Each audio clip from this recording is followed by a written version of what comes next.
What's going on, everybody? Welcome back to Trend or Trap, presented by TrendsCenter. I'm your host, Dan Karpuc, and it is Monday, March 23rd, 2026. We've got a great episode lined up today, and I'm joined by PJ Glasser of Hoops and 5 and Gameday Garage. PJ, always appreciate you hopping on, and we've got three really interesting debates across the NBA, NHL, and MLB, all backed by some strong TrendsCenter systems, but the question is always the same. Are these trends telling us something real, or is it a trap?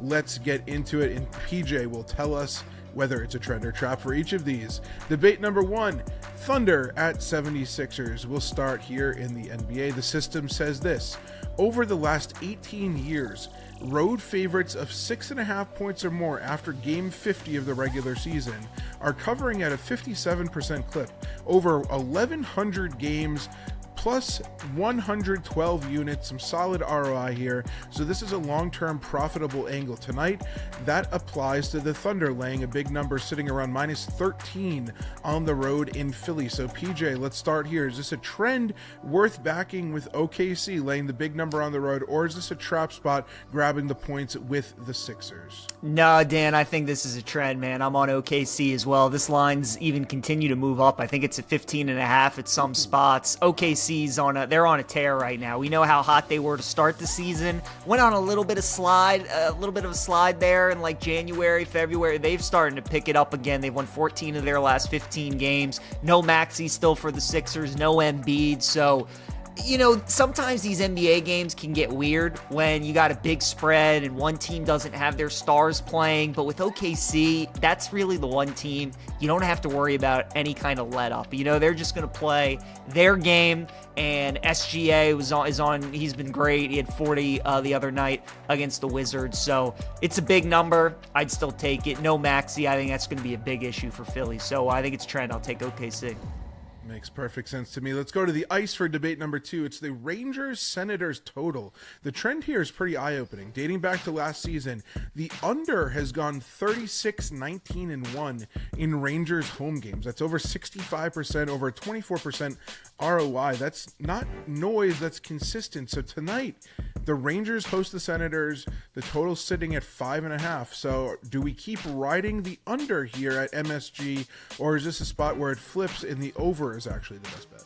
I think the over is the bet, Dan, just because of the matchup between these two teams. They played twice this season. Both games went over the total. One of the games was an 8-4 shootout between these two teams. The other one was 4-2. You're talking about two of the teams that are bottom 12 in the league in goals per game given up. Both give up over 3 goals per game. The Rangers are obviously having a nightmare season.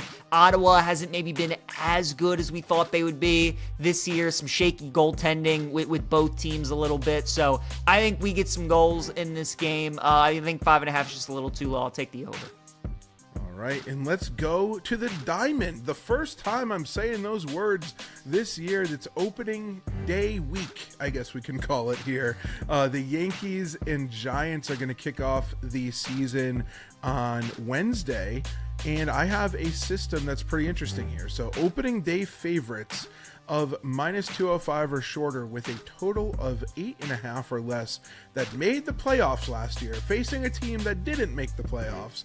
Those favorites are 58-20 straight up over the last 19 years. That's a 74% clip and a 25% ROI on opening day. So that trend points directly to the Yankees, who are sitting around minus 120 right now, minus 115. I saw it a couple places against the Giants. So PJ, what do you think? Is this a clear trend play backing the Yankees on opening day, or is this a trap where you go with the Giants to pull off the upset?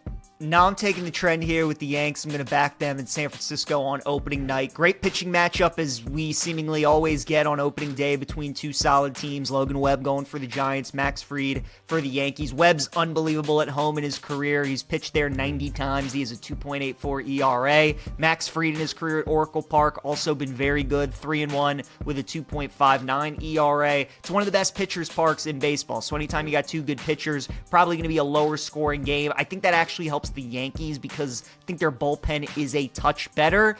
And the thing with the Yankees, Dan, you know, I like backing them early in the season when they're fully healthy, right? A lot of their best players, we don't know what Judge is going to look like in July, or Stanton, or some of these older players. So back you get them at the beginning of the year, healthy, ready to go. I'll take the Yankees at a short price. I think that's a trend, and I think they win the game.